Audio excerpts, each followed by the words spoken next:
வணக்கங்க.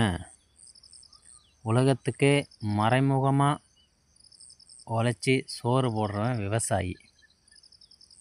உலகத்தையே நேரடியாக ஏமாத்துறவன் வியாபாரி. மக்களை ஒவ்வொருத்தரையும் காப்பாற்றுறவன் உழைப்பாளி. இப்போ நீங்கள் பார்த்துட்டு இருக்கிறது நம்ம கொத்தரங்காய் செடியை தான் பார்த்துக்கிட்டு இருக்கீங்க. இது ஊனி 13 நாள் ஆகுதுங்க. இப்போ கடலை போட்டிருக்கோம் நாங்கள் இந்த வயலில். இதில் நான் கொத்தரஞ்செடி, அதுக்கப்புறம் பார்த்திங்கன்னா வெண்டஞ்செடியும் ஊனியிருக்கிறேன்.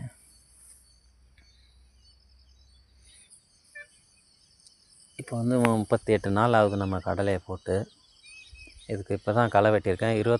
20ஆம் நாள் களைக்கொல்லி அடித்தேன். 38 நாள் ஆகிடுச்சி. மொத்தமாக 4 தண்ணி விட்ருக்கேன். இப்போது தண்ணி விட்டால் 5ஆவது தண்ணி.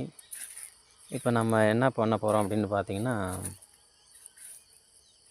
இதுக்கு சிப்ஸம் ஒரு மூட்டை, அதுக்கப்புறம் சூப்பர் பாஸ்போர்ட் அப்படின்னு சொல்லி ஒரு உரம் இருக்குது. அதை கொஞ்சம் ஒரு அரை மூட்டை போட்டு தண்ணி விடணும். எல்லாம் கடலெல்லாம் எல்லாம் பூவாக இருக்குது. அதுக்கப்புறம் பார்த்திங்கன்னா நம்ம தண்ணி விட்டு 2ஆவது நாள் அந்த ட்ரம் உருட்டுறது இருக்குல்ல, அதை கொஞ்சம் உருட்டணும். ஏன்னா போன டைம் நம்ம கடலை போட்டோம்னா அதை உருட்டலையாங்காட்டியும் என்னாச்சு அப்படின்னு பார்த்திங்கன்னா,